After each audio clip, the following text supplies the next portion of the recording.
Fala, turma do Pod Turbo, estamos começando mais um podcast. Esse é o terceiro podcast desse ano de 2023. E lembrando sempre, vocês que estão aqui no nosso canal, não se esqueça de clicar em curtir nesse conteúdo e também já faça a sua inscrição no canal, porque toda semana a gente posta um conteúdo aqui para você que tem uma pequena ou média empresa. Nosso objetivo aqui no canal é ajudar você, que é dono de uma empresa, sair do operacional, construir uma equipe, construir uma empresa que não dependa de você. Então, todas as semanas nós estamos aqui com conteúdo. E hoje nós vamos falar aqui um assunto que também é um assunto desse meio empresarial, é um assunto que algumas pessoas têm interesse sobre o tema, outras têm curiosidade sobre esse tema. E o assunto de hoje é os desafios por trás da estruturação de uma franquia. Então, turma, eu trouxe aqui para esse episódio, junto comigo hoje, para gravar, uma pessoa que eu vou falar um pouquinho aqui sobre ela. Daqui a pouco eu vou falar quem é essa pessoa para vocês. Uma pessoa que é cristão, é empresário, treinador, mentor, palestrante, CEO da pastelaria Yamada, filho de Massal e Fátima, esposo da Érica e pai do Pedro. É uma pessoa que é apaixonado por pessoas e no desenvolvimento delas, neto de japoneses, morou no Japão por 4 anos junto com a Érica. Então, quem eu estou trazendo aqui no podcast hoje é o Milton Yamada. Fala, Milton! Fala, Lô! Excelente tarde para começar a abrir esse Pod Turbo maravilhoso aqui. Parabéns pela estrutura, é um prazer estar aqui com você hoje. E turma, vocês que estão em casa, vocês não fazem ideia de como que tá o cenário aqui, ó. O Milton, ele chegou aqui para gravar, esse é o terceiro podcast desse ano, e o Milton deu até risada, que a gente tá aqui com umas caixas aqui em cima, aqui, tem umas câmeras, estamos numa posição aqui muito louca, que a gente tá com um estúdio novo agora, mas o importante é que nós somos empreendedores, né, Milton? Então, se é empreendedor, tem que fazer o negócio acontecer, certo? Com certeza, a gente não pode ficar chorando, né? Ficar, eu não tenho o que eu precisava, um tripé, não, coloca as caixas mesmo, vamos pra cima, né? O negócio é fazer acontecer. Só não pode bater na mesa, senão tapa na mesa aqui. Não pode. Vamos lá, então. Ô Milton, conta aí um pouquinho pro pessoal de casa aí, um pouquinho da sua história, como que tudo começou. Nós vamos falar aqui hoje sobre estruturação de uma franquia, né? Então, a gente sabe aí que você é um empreendedor, um baita de um empreendedor, que tem aí as suas redes de lojas de pastelaria no Grupo Yamada. E conta um pouquinho pra nós, então, como que tudo começou. Vamos lá, Lu. Não é uma coisa de 7 cabeças, né? Porque é uma coisa que a gente vivenciou, então é simples, né? A ideia inicial surgiu dos meus tios, né? Falando da Yamada, né? Quando eles retornaram do Japão também, por incrível que pareça, eles ficaram 4, 5 anos no Japão, retornaram e foram em 89, voltaram em 93. E em 94 eles tinham saído já de trabalhar na feira, né? Minha família inteira trabalhava na banca de fruta, né? A gente tínhamos banca de fruta, cada tio, meu pai, a gente tinha banca de fruta. Eles foram para o Japão para buscar uma vida melhor, para conseguir dinheiro. E aí retornaram para o Brasil, os sogros, né? Os pais da minha tia, eles já mexiam com pastel. Eles tinham banca de pastel, né? Hoje a gente que... muitas pastelarias, lojas, né, tal, mas eu falo que a gente é raiz, né, a gente tem as bancas de pastel ainda lá. E em 93, ele retornando do Japão, o sogro dele falou assim, volta pra feira, né, trabalha com pastel. E meu tio e minha tia apostaram na ideia, né, investiram na época em números, pode falar números, né, não tem problema. Pode falar. Na época eles gastaram $50 mil, isso em quase 30 anos atrás. Minha idade, 50 mil dólares para começar o negócio, né? Compraram um ponto de pastel na feira. E aí eu falo que no começo ele foi muito criticado, né? Meu tio é um cara muito certinho, às vezes até metódico, né? E aí queria fazer um negócio prosperar, um negócio bacana, que fosse elogiado. E no começo ser paulada para ele, né? E na época, pra você ter uma ideia, hoje a estrutura nossa, né? Daqui a pouco eu vou falar um pouquinho, mas a estrutura dele na época, ele batia massa na mão. Tinha uma baciona, né? A antiga bacia que as mães colocavam roupa pra quarar, né? Se eu não me engano é essa palavra. E aí batia massa naquele estilo de bacia, né? E fazia pastel de madrugada e ia pra feira de madrugada. Aí fazia o pastel, levava o pastel pra feira, vendia e voltava, lavava as coisas, carregava a perua, né? Umas Kombi velha lá que se cortar o braço pega até tétano. É bacana, tem umas histórias bem bacanas. E aí ele pegou e aí ele começou a pensar nessa qualidade de vida e qualidade de produto. O que ele fez? Ele pegou e começou a estudar um pouco mais. Por quê, né? As massas, tudo, né? Foi aí que ele, depois de ele e minha tia estudado algumas coisas sobre massa, eles começaram a fazer o pastel à tarde. E aí conseguiam ter um tempo de qualidade de vida melhor. Milton, o pastel, ele perdeu a qualidade? Com certeza, né? Tudo que você faz na hora e já faz, ele, né, com certeza tem uma qualidade melhor. Sabor, tudo, né? Porque não perde com o tempo, não perde. É igual, né, eu falo, né, depois a gente contar um pouquinho daqui a pouco de sorveteria. Tem sorveteria, né, gelateria, né, que o pessoal fala que o sorvete ele tem tipo 2 dias de durabilidade. Não que ele estraga, mas a qualidade do produto ele cai. É outra qualidade de produto. E aí ele conseguiu acertar a massa, conseguiu acertar os recheios e tal, e aí começou a ter uma qualidade de vida melhor. Mas trabalhando de feriado, sábado, domingo.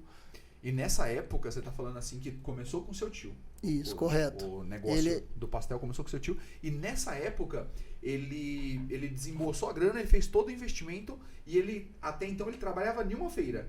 Então ele passava a parte do tempo dele fora dessa feira, eu acredito que ele produzia o pastel, vai comprar os ingredientes, tudo mais e tal, e aí depois no dia seguinte ele volta pra feira.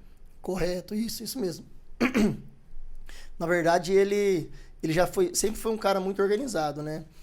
Se eu não me engano ele tem formação de contabilidade lá atrás, né? Uhum. Então tem que ser um cara organizado, né? Se for, né, contador que é bagunceiro não existe. E aí, nessa época, ele já tinha o planejamento dele, como fazer, mas assim, fazia pastel, ia pra feira, voltava, descansava, fazia pastel, ia pra feira, voltava. Então, eles tiveram essa vida aí por um longo tempo, vamos dizer assim. Ô Milton, e aí quando você e a Érica, vocês foram pro Japão, né? Eu acredito que vocês faziam alguma coisa aqui no Brasil, não tava muito feliz, tá? Vamos morar fora, vamos fazer alguma coisa e tal. De repente, ou por curiosidade também, né? De morar fora. E aí vocês trabalhando e morando no Japão, você ficou quanto tempo no Japão? A gente ficou 4 anos no Japão. 4 anos. 4 anos. E aí lá no Japão que veio essa ideia de, poxa, cara, vou voltar pro Brasil e vou montar uma pastelaria e vou ficar rico. Como que foi essa parada aí? Não. Na verdade, assim, eu trabalhei com meu tio, né? De 2000 até final de 2007. Ainda quando você estava no Brasil? Quando eu estava no Brasil, Na feira, né? Eu era um severino lá, faz tudo, né? Certo. E eu falo muito, né? A gente teve um encontro de uns pasteleiros, né? Recente. E aí eu comentei com eles, né? Que o não que eu recebi do meu tio me fez dar um passo à frente, né? Então, muitas das vezes os nãos que nós recebemos vai nos impulsionar algo que a gente às vezes nem está esperando. E aí a gente foi pro Japão, né? Tava meio inconformado aqui no Brasil, né? Com trabalho e tal. E aí fui pro Japão pra ganhar vida, ganhar dinheiro, né? Só que não é um... Mas você foi pro Japão porque você tentou, sei lá, você fez uma proposta pro seu tio, pra você virar sócio do seu tio, alguma coisa do tipo. Correto. E aí não rolou, aí você falou, putz, cara, não rolou, aí de repente você parou de trabalhar ali também, ou você continuou trabalhando, como foi? Correto, vamos lá. Eu era meio que gerente dele, né, vamos dizer assim. E ele tem ponto de quarta a domingo, todos os dias, né? E tinha uma feira de quinta-feira dele que era morta, né? Feira ruinzinha, né? Vendia poucos pastéis, né? E eu fiz uma proposta, falei, pô, eu quero, né? Tipo, eu quero crescer, né? Me dá a oportunidade de comprar esse ponto. Queria um ponto só no meio da semana dele lá, que ele não tinha interesse. E aí minha tia pegou, reuniu, tá? E falou assim, mas ali lá na frente, né? Se a gente for vender os pontos, vender a feira, como que a gente vai vender sem um dia, né? E isso tudo, essa estruturação já tudo mudou, tudo, né? A forma de pensar, mas assim, eu me frustrei nessa época, né? Fiquei nervosinho, fiquei putinho, né? Eu falo que não tinha a maturidade, a inteligência emocional suficiente que eu tenho hoje para entender que aquilo foi necessário para minha trajetória, porque talvez no passado eu não estava seguindo bons caminhos, né? A média das pessoas talvez que eu estava convivendo não era a melhor possível. Perfeito. Tá? talvez você estaria lá ainda com ponto, talvez não teria chegado. É isso que eu falo com os pasteleiros, né? Os amigos, né? Que a gente está fazendo uma parceria com vários pasteleiros. Eu falo que se ele dá o sim para mim naquele dia, talvez a gente não estaria do tamanho que a gente está hoje. Porque eu teria me acomodado, eu teria me estabilizado, vamos falar assim, né? E como um grande mentor aí, estabilidade não existe, né? Não existe. Então, assim, para mim foi o pontapé. Com certeza, no começo, eu acredito que muitas pessoas recebam vários nãos, né, a todo momento, mas isso não é uma porta que se fecha. É uma possibilidade que se cria. E aí você vai... a gente saiu, né? Foi o Érica, a gente ficou um tempo, né? Eu resolvi sair de trabalhar de colaborador pro meu tio, né? Como sou gerente, e treinei uma pessoa, né, por 5 meses, né, eu falo que Deus também me colocou nas coisas certas porque eu cumpri com a minha obrigação, né? Simplesmente não é que eu fiquei nervosinho, putinho lá e viro as costas e manda se lascar. Né? Não pode, a gente tem que ter a responsabilidade. E aí eu cumpri com esse papel de responsabilidade, lógico, com certeza, quando eu realmente aí foi decidido, tudo treinado para mim realmente sair do meu operacional ali, eu lembro até hoje que, tipo, me doeu bastante, né? Ao mesmo tempo me forçou a dar o meu próximo passo, né? Que com certeza ali dentro eu não teria feito, né? A Érica, a instituição inteira, né? Os sócios, vamos falar assim, a gente não teria feito tudo isso que a gente está fazendo pela instituição. Legal. E uma coisa bacana é que assim, a gente foi pro Japão. Eu falo para as pessoas que às vezes têm dificuldade de assumir uma responsabilidade, que a gente foi pro Japão. Eu sou neto de japoneses, né? Convivi com meus avós, então comida, alguma coisa eu sabia, entendia alguma coisa, mas não falava nada. E a gente chega no Japão com uma perspectiva de um analfabeto aqui no Brasil, ele só não escreve e não lê. A gente chegou lá menos que um analfabeto, porque a gente não escreve, não lê, não fala, não entende. Então, assim, realmente a gente saiu da casinha, da zona de conforto. Eu tenho saudade, né, de escutar hoje, né, a gente voltou em 2011, tenho saudade de escutar a fonética japonesa, né, tipo, porque eu me virava igual um doido lá, tipo um nenenzinho querendo falar tudo errado. E eu falo que foi muito aprendizado, cultura, por mais que eu vivi com meus avós, a cultura do Japão me engrandeceu demais, me trouxe muito case, muita coisa a gente usa dentro da nossa estrutura, dentro da nossa instituição, né, do nosso grupo, porque a cultura japonesa ela é fenomenal, né? Ao mesmo tempo que é muito fria. Então a gente, eu e a Érica, a gente trouxe, a ideia nossa foi fazer essa mistura. O Brasil, né, o povo brasileiro, eu sou brasileiro, né, nós somos um povo muito caloroso e extremamente indisciplinado. O japonês é um povo frio e altamente disciplinado. Então a gente conseguiu unir algumas coisas, né, dentro das regras da empresa, a cultura da empresa. Então, assim, uma coisa que a gente não abre mão, né, é a questão da educação, né? Educação, vamos contratar um colaborador, então a gente vai ver como que ele se porta com algumas atitudes. Então, assim, isso a gente trouxe do Japão. Lógico, com o calor humano que nós, brasileiros, gostamos, né? Legal, legal. Ô, turma, e vocês que estão nos assistindo aqui, vocês devem estar se perguntando, Luciano, mas e aí, qual que é o desafio de estruturar uma franquia? Eu tô pedindo pro Milton aqui contar um pouco a história dele, porque daqui a pouco a gente vai entrar aqui nos desafios de estruturar uma franquia, vamos entrar aqui no assunto também que é o futuro, né? O que o Milton espera aí pro futuro, sobre a empresa, sobre os negócios. E é legal vocês conhecerem a história, né, Milton? Acho que as pessoas têm que conhecer mais a nossa história, né? Saber, poxa, da onde que a gente veio, porque... Às vezes, o que acontece? A gente vê uma pessoa na internet famosa, né? Um empresário, o cara com envergadura, o cara grande já.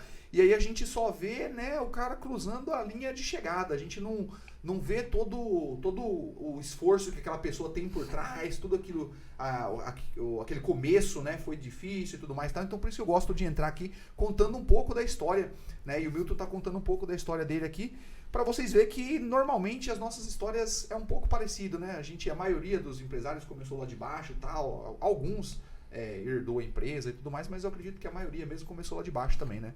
Legal. E aí, Milton, você voltou pro Brasil e aí você falou assim, agora cheguei no Brasil. Daí você ficou lá por 4 anos, né? E depois chegou a hora que você queria voltar pro Brasil. Você queria voltar pro Brasil, você já tinha alguma coisa em mente quando você pensava em voltar pro Brasil? Como que tava essa organização aí na sua cabeça? Correto. Na verdade, assim, a Erika ficou praticamente 4 anos, quase 4 anos que nós ficamos, né? Ela ficou na mesma empresa, ela entrou na empresa e saiu da mesma empresa. Eu trabalhei por quase 3 anos e eu já estava injuriado, né? Sempre fazia a mesma coisa. E, tipo assim, eu sou um cara que estou estudando, estou aprendendo a me organizar melhor, mas eu sou um cara que gosta de desafio, quero dar o próximo passo, quero fazer as coisas acontecerem. E no Japão, não tá, na fábrica lá, já não estava mais fazendo sentido. Porque eu sempre fazia a mesma coisa todos os dias, Ganhava-se bem, ganhava-se. Até comentei com você um pouco antes, né, que talvez aí que hoje, né, com um pouco mais de inteligência, né, vamos dizer assim, eu entendo que aquela questão do dinheiro não traz felicidade realmente. Hoje eu entendo, né, ele é um meio, a gente necessita dele.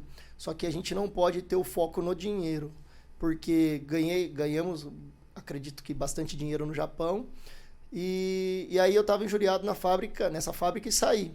Para você ter uma ideia, aí veio um insight bem bacana para nós, né? Peguem papel e caneta para anotar aí. Eu lembro até hoje, eu era um cara indisciplinado no Japão, na fábrica que eu trabalhava. Eu era um cara que cumpria minhas metas, mas pensa num cara indisciplinado. Por quê? O japonês, ele é um cara muito metódico, né? Então, assim, eu conversei uma vez com um japa, que era meu chefe lá, que era o chefinho, tinha uns 5 chefes, né? E ele falava assim, Milton, você não precisa dar a cota de trabalho. Só que para na sua máquina e fica aí na sua máquina, não sai daí. E como eu sou um cara boca aberta demais, eu gosto de conversar, de me comunicar, eu gosto de fazer amizade, eu não consigo ficar com a minha boca fechada, eu fazia... dava start na máquina, fazia tudo, os caconinhos lá, os checklists lá que tem que fazer, e saía da sessão e ia conversar com os meus amigos, né, os brasileiros, né?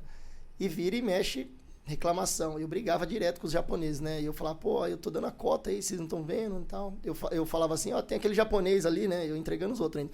Tem aquele japonês ali, o cara meio vagabundo, velho. Ele faz metade da cota e ele fica parado na máquina. Eu faço quase o dobro, e só que eu não fico na máquina, né? Então aquilo lá foi me desgastando. Qual que é o insight que eu quero dizer? Quando um brasileiro, né, o Kendi, né, um abraço pessoal lá, meus amigos do Japão, ele abriu uma empresa de construção civil, ele chamou alguns pares, né, tipo assim, duplas, né, para fazer essa construção. E eu tenho um grande carinho pelo meu amigo também, Kabocha, né, que a gente chama, Kabocha é aquela abóbora, né, cabeçona lá. Thiago lá do Japão, ele tá lá ainda, cara fora da curva. Ele é o cara que traduzia pros japoneses quando eu tava nervoso dentro da fábrica. E aí ele chamou alguns pares, né, dentro da fábrica, e as pessoas queriam ir. E esse meu amigo Kabocha, ele chamou 3 ou 4 pessoas, né, ele foi lá no primeiro, né, chamou ele, falou, vamos fazer isso daí, né, eu não quero mais ficar aqui nessa fábrica, nesse caixá é fábrica, nesse caixá. Vamos fazer outra coisa. Aí o cara falou, um cara acomodado, falou, não quero. Não sei, né, não sei o quê. Tem que trabalhar 2 meses de graça ainda. Ele falou, não quero não. Beleza. Aí foi pro segundo cara. E nisso eu fiquei sabendo, eu falei, ô, Kabocha, leva eu com você, cara, né? Leva eu com você. E aí ele foi no segundo cara, outro brasileiro lá, e o outro brasileiro também falou, putz, eu não quero não, mano. Quero ficar aqui, pra mim tá bom, tá confortável. E eu nele lá, ô, Kabocha, me leva com você. Qual que é o insight? Como eu era um cara indisciplinado, ele não queria me levar de jeito nenhum. Então, assim, eu falo muito para os nossos colaboradores, eu falo assim, nós somos o que fazemos a maior parte do tempo. Então, nós temos que fazer coisas diferentes se nós quisermos alcançar coisas diferentes. E aí foi no terceiro, aí foi no quarto, aí eu falei assim, Cabotiá, cara, eu sei que você não quer me levar, velho, eu sei porque isso e tal, eu peço desculpa, né, na época, não sei nem se eu pedi desculpa, eu falei assim, cara, eu tenho certeza que você não vai se arrepender. Só que nisso também, ó, pra você ter uma ideia, olha que louco, nisso a gente, eu e a Erika já tinha decidido sair do Japão e vir pro Brasil, né, aí vou entrar daqui a pouco no seu coisa, porque é legal esse insight. E aí a gente foi trabalhar 2 meses de graça e eu ia ficar mais 6 meses, acho que tinha 8 meses total, trabalhando lá, né. Eu falo que com certeza eu consegui reverter toda aquela imagem que o meu amigo Thiago Cabotiá ele tinha sobre mim, porque a gente começou a construir casa, começou a dar resultado, né? E assim, a gente ganhava por produção, né? Então, construir a casa, não ter que voltar para refazer, ganhou X. E a gente foi lá, foi construindo, e até que chegou o tempo que a gente falou, tem que ir embora, né? Qual que é o insight para mim? Eu estava acomodado. Se eu viesse para cá, não ia dar certo nada que eu fizesse, saindo da fábrica para cá. E aí, quando eu fui construir casas, né, e fui ganhar essa liberdade de, você é o que você precisa ser. Se você tem força de vontade, então vai para cima, né? Isso mudou a minha mentalidade. Quando eu cheguei no Brasil, a cabeça já estava totalmente diferente, né? Já virei empreendedor de novo. E aí, no primeiro momento que a gente chegou no Brasil, a sua pergunta, né? Você já pensou? Não, na verdade, a gente não pensou em trabalhar com pastel. Por quê? Família, né? A gente, uma família, né? Vai dar confusão, conflito, né? Coisa de família, que toda família tem. E a gente ficou 1 ano perambulando, vamos dizer assim. Quase 1 ano, né? Uns 8 meses. Perambulando pelo Brasil. Meu irmão tem empresas, né? Ele ainda tem as empresas em Presidente Prudente, né? Empresa de locação. E ele pegou e falou, vem pra cá, vem ver. A gente foi lá ver, né? Pra investir aqui na região, né? A gente não queria ir pra lá, a gente queria ficar aqui na região de Campinas. E aí ele pegou, ele mostrou tudo e tal. Aí o investimento era pesadão, muito pesado mesmo. E ele pegou, aí eu peguei com a Erika e falei, não vou. A gente veio pesquisando aqui depois. Vamos falar assim, é um negócio meio complicado, é uma coisa que a gente não quer mexer, porque envolve muita coisa, valores, né? Quebra de valores, né? Vamos falar assim. Hoje, né? Entendendo o que são valores, naquela época a gente não quis mexer porque tinha muita quebra de valores, né? Então, a gente não queria se envolver nesse tipo de negócio. E aí, final do ano, meus tios paravam a produção e eu viajar pra praia. E aí, nesse final de 2011, eu virei pra Erika e falei assim, vamos pra praia, né? Faz 4 anos que eu não vejo meus pais, né? Vamos ficar perto deles. Ela virou pra mim e falou assim, não. Né? A outra frustração, minha segunda frustração pesada, vamos falar assim. Que eu falei assim, como assim? Não sei o quê. Não, a gente não tem dinheiro, né? E aí é legal porque... aí eu falei pra ela assim, mas a gente tem dinheiro, a gente trouxe dinheiro. Na época a gente trouxe 200 mil reais, vamos falar assim. E tem dinheiro, como não tem dinheiro? Ela falou, não, a gente tem o dinheiro que a gente trouxe, mas a gente não tem dinheiro entrando pra gente poder usufruir. E aí, de novo, a mesma coisa daquela vez do meu tio, né? Fui contrariado, fiquei puto, fiquei nervoso, né? Dormi no sofá, né? Vamos falar assim, né? Brincando, mas aquilo me fez entrar no trilho, né? E é legal a gente escutar pessoas que são referência para nós, né? Pessoas que estão alinhadas com o mesmo propósito da gente, né? Então, assim, eu vou escutar o Zé da esquina? Talvez não. Mas uma pessoa que faz parte do meu cotidiano, né? Agora, no caso, minha esposa, por mais que eu fique bravo, eu tenho que escutar ela. E aí a gente pegou e fizemos as feiras de final de ano. Só que a produção deles, o pessoal tava de férias, né? A gente acabou comprando pastel. A nossa ideia no começo, né, era falar assim, eu vou vender pastel, mas eu vou vender de dia e de noite, né? Como algumas nossas lojas são hoje. Por quê? Porque a produção, fazer pastel não me dava dinheiro. Eu não faturava fazendo pastel. Então, na minha cabeça, perdia tempo fazendo pastel. A gente fez o final de ano, 15 dias, essas feiras, e os clientes arrepiaram, meu tio, meu pai brigaram com a gente, falou assim, não, onde já se viu que pastel ruim, não sei o que e tal. Por quê? Não é que pastel era ruim, porque eles estavam acostumados com outro tipo de pastel. foi aí que a gente pegou e sentei com a Érica, a gente fez a reunião, né? A gente fala reunião, mas hoje a gente tem reunião, mas antes não era, né? Bate-papo, né? E aí eu falei assim pra ela, a gente vai ter que fazer o pastel, né? E foi aí que começamos a dar o início. Meu pai, minha mãe, minha irmã, né? Sempre abriram as portas, né? Falaram pra gente, não, vem fazer, vem produzir aqui, né? E o investimento que a gente teve foi vamos falar assim, a lucratividade do final de ano que a gente trabalhou. A gente aportou um pouquinho mais de dinheiro e a gente acho que fez o motor da perua do meu pai. Que ele só fazia, tipo, daqui na rodoviária, né? Então a perua só ia daqui pra lá e agora eu tinha que ir pra outra cidade, pra Paulínia. E ele falou, cara, essa perua não vai aguentar, você vai ficar no meio do caminho. E aí usamos todo o dinheiro que a gente lucrou, pagamos lá para fazer o motor da perua, fizemos o motor da perua. E usamos a banca dele, a estrutura dele, todos os maquinários que ele tinha. A única coisa que ele falou, cara, põe a mão para fazer, se vira para fazer. Tô aqui com você, vamos ajudar, mas se vira. E aí sentei com a Érica e falou, vamos encarar isso daí. Né? Esse foi o pontapé, vamos falar assim, né? O início de tudo foi então nesse final do ano aí que vocês encontraram a oportunidade. Ainda bem que vocês não foram pra praia. Se você tivesse ido pra praia, talvez você tava gastando dinheiro até... Isso, então eu falo que, tipo assim, Deus coloca muitos detalhes na nossa vida que naquele momento não faz sentido nenhum. A gente realmente, eu falo do ficar puto, ficar nervoso, mas com certeza, alguns anos depois, aquilo lá vai fazer sentido, né? O Steve Jobs, ele tem uma frase que fala assim que você não pode conectar os pontos olhando para frente. Você só conecta os pontos olhando para trás. Quer dizer, depois que aconteceu, depois de um tempo você olha para trás e você fala, poxa, faz sentido aquilo, né? Aquilo tinha que ter acontecido daquela forma, porque hoje eu sou quem eu sou. Talvez se tivesse acontecido diferente, talvez você não teria escolhido esse caminho, ido para esse ramo, para essa área que você está hoje, né? Perfeito. Eu falo que foram várias coisas que aconteceram na nossa vida que nos colocaram nesse caminho. E é lógico, né? Eu falo sempre para as pessoas, a outra parte né, Deus é Deus das causas impossíveis, né? As possíveis, se a gente não colocar o sapato e correr, não vai dar certo nunca na vida. Vai dar certo. Ô Milton, aí beleza, você começou com esse negócio aí, fez uma grana, você viu que já dava dinheiro o negócio, porque para conseguir fazer um motor de uma perua em 2 semanas. Em 2 semanas de trabalho, pô, deu uma boa grana ali. Deu uma boa grana. E aí você começou a olhar para aquele negócio, então você tinha chegado no Brasil, falou, pô, tô sem fazer nada aqui e tal, você começou a enxergar uma oportunidade de empreender nesse negócio, então. E aí como que foi? Dali pra frente vocês começaram o negócio, você e a Érica? Isso, na verdade, tipo assim, ainda eu falo que hoje a gente ultrapassou os sonhos que nós tínhamos lá atrás, né? Já ultrapassamos, né? Sei lá, 10 vezes mais. Só que hoje o sonho é muito maior, né? E realmente, no começo era eu preciso pagar minhas contas, né? Então, assim,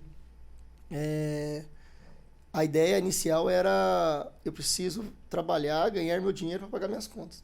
Essa é a ideia inicial. E vai dar certo. E a gente foi. Muitas ideias do meu pai, né, também, né, que pegou e, já tipo assim... então, e ele falou assim, ó, por exemplo, você tem uma ideia, né, eu falo pros pasteleiros, né, no passado, vários pasteleiros, quando são sócios, eles dividem porcentagem, né, e meu pai falava assim, ó, vamos comprar o pastel nosso mesmo, né, só pra gente poder fazer um caixa pra empresa. Então, lá atrás, a nossa indústria, hoje no caso, né, que é uma indústria, a gente chamava de cozinha, né? Vamos pagar o pastel. Sei lá, na época custava, tipo, R$2, né? Então, cada pastel se eu pegar 100 pastéis, eu vou pagar R$200, por exemplo, né? Certo. Quem vende 100 pastéis paga 200, quem vende 1.000 paga 2.000. Aí meu pai falou, é justo. Né? Então, assim, é uma virada de chave que hoje a nossa indústria, na verdade, a gente continua assim, né? Porque as nossas lojas são franquias, né? Por mais que sejam da família, mas são concessão de marca, né? E eles compram o pastel da fábrica. Que legal. Né? Então, assim, foi uma virada de chave lá atrás. A gente não pensava, Milton, você pensava em estar desse tamanho? Igual eu falei, não pensava.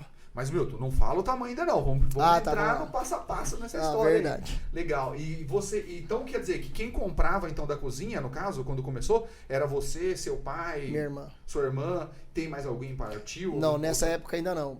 Meu tio, a gente fez uma fusão, né, que meu tio, que foi o propulsor, o fundador, vamos dizer, da marca, né? A gente considera, porque ele que iniciou tudo, ele que nos ajudou, né? Depois, se der um tempo, a gente passar um insight também de uma parte da nossa família. Em 2015, ele se separou da sociedade com o cunhado dele. E aí, a gente já tinha chamado ele. Vamos produzir pastel com a gente. Então, assim, aí sim ele também entrou. No começo, todo mundo... Eu comecei nesse modelo, então, para mim era tranquilo.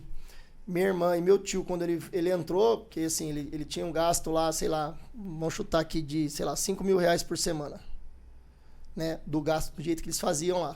Quando ele entrou, ele gastava tipo 8 mil reais. Ele falou, você é louco? Tô gastando 60% a mais. Não, tá alguma coisa errada, desse jeito não vai sobrar dinheiro para mim, né? Só que nessa estrutura que a ideia do meu pai, né? Do Massal, foi o quê? Vai ser justo, porque eu preciso comprar uma máquina, os sócios, né? Hoje a gente fala que é o sócio, os sócios não põem a mão no bolso, né? Então, quando a gente construiu a fábrica, por exemplo, ninguém pôs R$1 do bolso particular. Esse valor, tudo a instituição foi criando com o tempo. Então, assim, são esses detalhes. Então, essa fusão, e o meu tio Mário, ele entrou em 2015, fazendo isso daí, mas também ficou bravo no começo. Falou, pô, mas eu gastava 5 mil, tô gastando 8. Que legal, cara, que legal. Quer dizer que vocês arrumaram um jeito ali, dentro do próprio negócio, de financiar depois o que vinha a ser a fábrica mesmo. Correto, perfeito, é isso mesmo. Que massa. Ô Milton, e aí vocês começaram então, você começou com uma loja também? Ou você começou em feira? Não, a gente começou com uma banca de pastel, né? Uma banca? Na verdade, a gente começou, como meu pai usava a barraca dele de sábado e domingo, eu e a Erika, a gente começou de quarta e sexta, lá em Paulínia, em Betel. O pessoal do Caselato, né, não é merchan não, tá? É gratidão mesmo. Eles deixaram a gente montar no estacionamento do mercado deles, né? E a gente foi trabalhando e tal, começou que o mercado também foi crescendo, e a gente foi crescendo e não tinha mais espaço. E a gente foi para um terreno mais pro lado, hoje a gente alugou 2 terrenos em frente, a ideia nossa é montar uma loja container lá também. Mas assim, a gente começou numa barraca. Legal. E aí começou eu e a Erika. O colaborador era eu, a Erika, né, minha esposa, meu pai, o Massal, minha mãe Fátima e minha irmã, a Fabrina. E assim, não tinha funcionário. Então, vai pra feira, volta. Uma coisa legal que eu sempre bato na tecla com os pasteleiros é que ninguém tem sucessão. Hoje mesmo no Instagram eu falei sobre um pouquinho, eu quero falar depois mais um pouquinho, né, mais pra frente, sobre isso. Porque é um trabalho árduo. Então, tipo assim, para esses dias de chuva, né? Na nossa época, né? Nossa equipe, um beijo, né? Para vocês, né? Vocês são importantes para nós. No começo, a gente tomou chuva também. Teve feira, né? Que molhava até a cueca, velho. De tão molhado que a gente saía. Então, molhava tudo. Molhava mesmo. E assim, como é muito árduo, as pessoas não querem pagar o preço, né? Eu quero ficar musculoso. Não querem ir pra academia.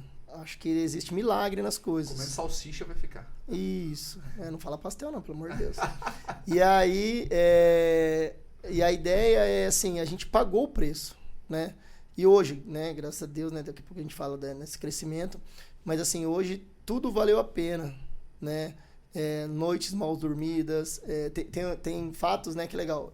Em 2015 a gente comprou uma van, né? Uma van zero e tal, né? Os pasteleiros tinham tudo Kombi, né? E a gente usava muito para rodovia e a Kombi não estava aguentando. Em 3 anos, de 2012 que a gente começou mesmo, né? Até 2015, teve 3 fatos né, marcantes, que o dia que eu escrever o livro eu vou fazer bastante aporte nessas coisas. A gente saindo de Campinas, chegando em Barão Geraldo, a Kombi para. Isso eu falo 9 horas da noite, tá? Então a gente montava a barraca, a gente acordava 4 horas da manhã, montava a barraca às 5 horas da manhã, eu e a Erika. E vendia até 1h30 mais ou menos, desmontava a barraca e ia lá para Campinas para fazer pastel. Fazia pastel, a gente saía de lá 8 horas, 9 horas da noite. E três fatos nesses 3 anos aí que, chegando perto de Paulínia, a Kombi para. Aí chama guincho, até o guincho chegar, levava para Campinas de novo, trocava as barracas com meu pai, né, por causa das nossas coisas, carregava todas as coisas, voltava a Paulínia. Chegava em casa tipo 11 horas, meia-noite. Tomava banho, nem lembro se a gente comia, né? Tomava banho e 4 horas da manhã tava de pé de novo. Né? E assim, eu falo, depois que eu entendi um pouco da palavra gratidão, do sentimento gratidão, eu uso isso na minha vida, né? Então, gratidão meus sogros, né? meu sogro, minha sogra, que assim, no começo a gente também não tinha custo, né? Porque a gente morava na casa deles, né? A gente nunca pagou aluguel. Então, assim, a gente tem que honrar, né? Com certeza. Meu pai, minha mãe, tipo assim, as pessoas que abriram as portas. Ninguém falou assim, ó, vem aqui comigo. As pessoas falaram assim, ó, faça isso. Ó, tá aqui, ó, a oportunidade tá aqui. Quer morar aqui? Mora. Né? Trancos e barrancos, mas quer morar aqui? Mora. Precisa pagar alguma... Não, lógico, a gente honra, né? E a gente, né, pagava pelo menos alguma conta, né? Uhum. E assim, mas assim, são ajudas que no começo a gente precisa ter para a gente poder dar passos, né? Hoje, graças a Deus, né, eu acredito que a gente também, né, consegue estender essa mão para outras pessoas, né, para outras colaboradores, próprio parentes, né, que a gente retribui que foi feito com a gente, né? É uma corrente do bem mesmo. Pô, que legal, que legal. Milton, e aí você ficou nessa vida aí bastante tempo aí, depois quando que surgiu a ideia de montar uma loja mesmo assim? Então, ó, legal. Então, em 2000 e... Isso já é recente, né? A ideia da loja foi recente? Não, já é mais perto, né? 2000, acho que 2016, 2015, 2016. A gente montava num ponto, só que a gente já tinha colaborador, a gente já tinha 5 colaboradores. E aí a responsabilidade vai aumentando, né? Porque, assim, uma coisa tô fazendo alguma coisa hoje, qualquer coisa que a gente faça, tô fazendo alguma coisa que eu e a Érica que depende disso. E de repente a gente está fazendo um negócio que tem pessoas, terceiros, dependendo daquilo lá. Então a responsabilidade aumenta. E aí a gente montava em pontos que a prefeitura meio que liberava pra gente, né? Até ele aí começar a cercar, né? Tipo assim, instabilidade, vamos falar assim. De, eu tô aqui, mas amanhã a prefeitura pode vir tirar, por exemplo, né? Isso é em qualquer lugar. E aí a gente, nessa época, eu fazia um curso, né, para empresários aqui da região. E ele me deu, né, network pra caramba. E a gente, preciso dar um passo, né? Qual que é o passo? É a loja de Paulínia. Preciso comprar um terreno para não ficar me enchendo meu saco. Veio a prefeitura e falou, vocês não podem montar aqui. Aí você muda para lá. Não pode montar, muda para lá. E aí a gente fez conta, né? Lógico, né? Nessa época a gente já estava um pouquinho mais esperto, né? Só a emoção, né? A emoção estava com certeza vibrante. Mas a gente fez contas e aí nesse grupo de empresários aí, né? A gente tem algumas referências, né? Porque todos nós temos alguma referência que a gente olha e fala, né? A gente brinca da cenoura, me dá a cenourada, né? Aí a pessoa vai lá e dá a carcada e aí você falou gratidão e vou seguir em frente. E aí a gente fez as contas, fui conversar com um empresário, um amigo, né? Fabinho da Nacional Telhas, né? Aqui de Campinas, né? De Sumaré ali. Eu conheço ele. Isso. E aí eu trouxe uma ideia, né? Porque assim, foi o nosso primeiro investimento milionário, vamos falar assim. Ficava, né? Aquele imóvel ficou mais de 1 milhão. E aí sentei com ele, né, referência para nós. E ele falou, você fez essa conta? Eu falei, fiz, tá aqui. Fez. Aí esse aqui, fez. E não sei o que, tal. Falou, cara, é isso que você quer? Eu falei, Ele falou assim, mete pau, mano. Tudo que eu falei aqui pra você, que é o que ele falou assim, que o que eu sigo, você fez as contas. Se dá, mete bala. E assim, pra nós, né, tipo, né, você assumir vamos falar assim, uma parcela de, 10 mil reais, não é fácil, né? Então, e aí aquilo lá deu força, né? Porque, vamos falar assim, por mais que ele não era um mentor, ele é um amigo, né? Mas como ele é referência, quando ele também dá o aval, não que a responsabilidade é dele, eu sempre falo para as pessoas que a gente convive, falando, não é porque eu estou falando que vai lá, mete a cara e vai dar certo. É mais um passo que pode ser que você esteja no caminho certo. E a gente pegou e comprou o terreno. A ideia lá inicial era colocar a barraca nossa lá, porque aí, putz, aí tô tranquilo, ninguém vai encher mais meu saco e beleza. Só que aí as coisas vão mudando, né? Os sonhos vão aumentando. Então você vai chegar num patamar que você fala, agora beleza. E muita gente, infelizmente, para nessa zona de conforto e dali pra lá começa a morrer, né? E a gente olhou e falou, não, vamos fazer isso, vamos fazer aqui. Tem várias ideias. E aí foi que a ideia nossa de construir a loja física, né? Que é a primeira loja que tem drive-thru, modelo americano igual McDonald's, Burger King, né? Que o carro passa em volta, faz o pedido, dá a volta no drive e pega do outro lado. Isso antes de pandemia, né? Então isso a gente está falando em 2016, 2017. Mas você ficou um tempo utilizando o terreno com a barraca ou não? Você já comprou e aí você falou assim, cara, acho que esse negócio aqui vai dar para fazer uma loja, já começou a visualizar aquela loja e aí já não conseguiu mais segurar, falou, não vamos botar barraca aqui não. Então, na verdade, a ideia inicial era para pôr barraca. Só que aí deram um sossego para nós, a gente, né, fez algumas melhorias lá e a gente começou a olhar, falou, opa, o que a gente pode fazer? Aí veio ideias, né, de fazer loja de container, na época estava em febre, né, mas a gente acabou resolvendo fazer lá em loja de alvenaria. E assim, é um detalhe bacana, né, que a gente teve a ideia de construir o drive-thru antes da pandemia, né, eu falo por quê? Aí que vem, eu acredito que um pouco desse sonho e você querer fazer as coisas acontecerem. Que eu falava assim, eu e Eric, a gente conversando, reunindo, aí conversando, pô, mas... Né, e a gente ia lá, olhava o Mac, né? Porque a referência nossa é McDonald's, né? Então, assim, a gente quer chegar nesse tipo de patamar. E aí eu olhava pro Mac, pô, né, dá certo e tal. Aí veio esse insight, falou, pô, vamos montar um drive-thru? Nossa, mas será que o povo vai comprar pastel no drive-thru? Falou, não existe, né? Até o pessoal comprar lanche no drive-thru não existia também. Então, vai que a gente vai nadar no Oceano Azul, né? Vamos dizer assim. Mas, assim, a gente não montou a barraca lá. A gente ficou onde a gente estava mesmo. A gente foi mudando alguns lugares. Mas ali a gente quis subir a obra, né? E a gente ficou um mó tempão juntando dinheiro, juntava, fazia. Pra poder o sonho ser realizado. E a loja, né? Milton, a loja vamos falar assim, ela é rentável? Com certeza, né? O maior faturamento da rede é lá. Só que o investimento é um absurdo, né? A gente investiu, né, 2 milhões de reais lá. Então, assim, é muito investimento. Você faria, né, mais, né? Aí daqui a pouco a gente vai entrar nesse processo que no futuro a gente pensa em fazer. Aqui na região, talvez não. Por quê? Porque o custo dela é muito alto. Então, a gente já entendeu que o modelo menor, ele tem uma rentabilidade maior. Né? O payback dele é muito maior. Legal. E é bacana que aí veio pandemia e a loja não estava pronta. A gente, né, no começo, né, fiquei meio perdido. Eu falo que acho que o pior momento da minha vida, né, eu acredito, foi aquela pandemia, né? Porque, assim, como eu morei no Japão tem terremoto a todo momento, né? Quando é muito forte, eles recebem um aviso no celular, televisões falam, né? As pessoas ficam comentando, cuidado, tal. Eles têm medo de taifu, que é vendaval, né? Mas também tem hora para passar, que ele é um tornado, mas não igual nos Estados Unidos, mas é tipo um tornado que passa, então ele tem hora para começar e tem hora para acabar.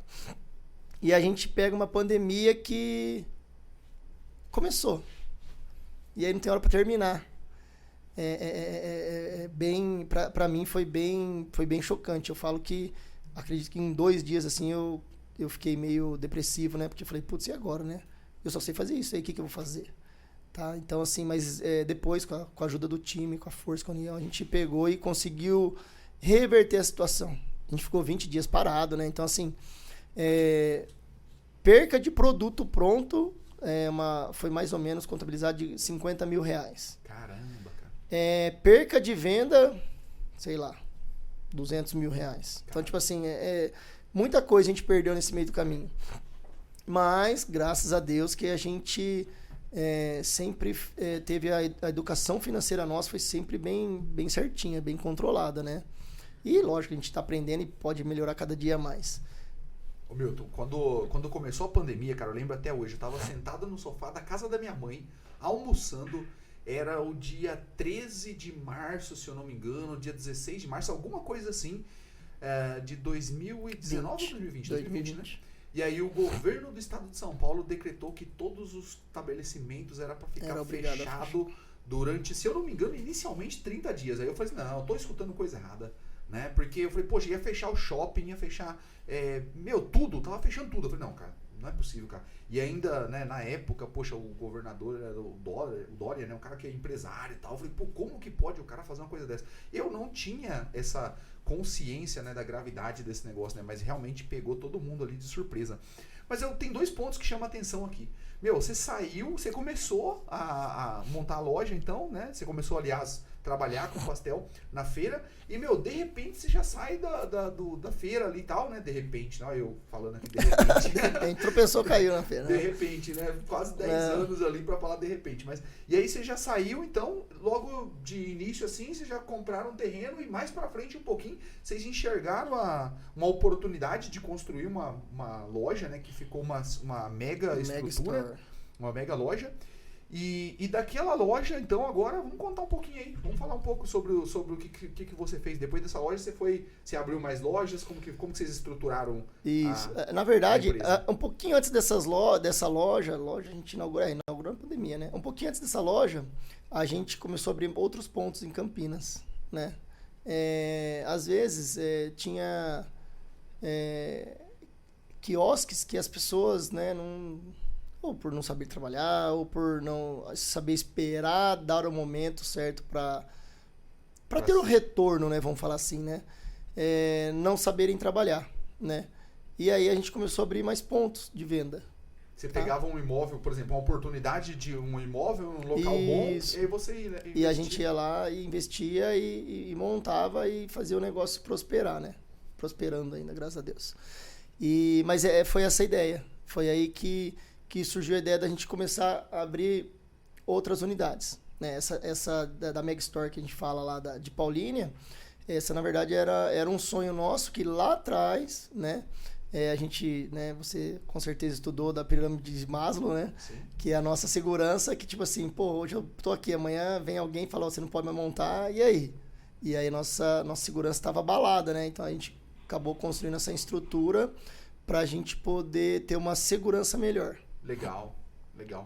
Ô Milton, e depois dessa loja aí, como que foi? Fala pra mim um pouquinho como que tá estruturada hoje a rede, o pessoal que tá em casa. Hoje nós temos total de 20 unidades, né, espalhadas na região de Campinas. Então tem Hortolândia, tem Sumaré, tem Paulínia e tem Campinas. Vale lembrar também que, tipo assim, mas por que vocês quiseram montar, né? Lógico que, né, isso agrega muito para nossa marca.